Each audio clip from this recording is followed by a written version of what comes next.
ओम नमः शिवाय। आज हूँ पवित्र पंकोधर एकादशी श्री लोकनाथ महाप्रभुंर अनन्य परंपरा सहित जड़ित अटे।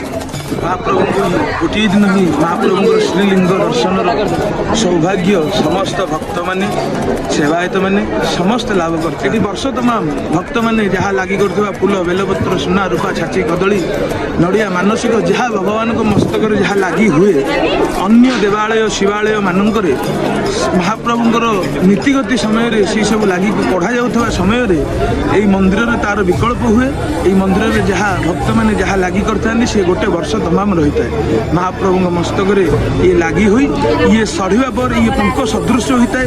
यही पंख सदृश महाप्रभु को गोटे दिन दर्शन होता है। पंकोधार एकादशी दिन प्रभुंर श्रीलिंग को दर्शन कर सौभाग्य लाभ करते महाप्रभु।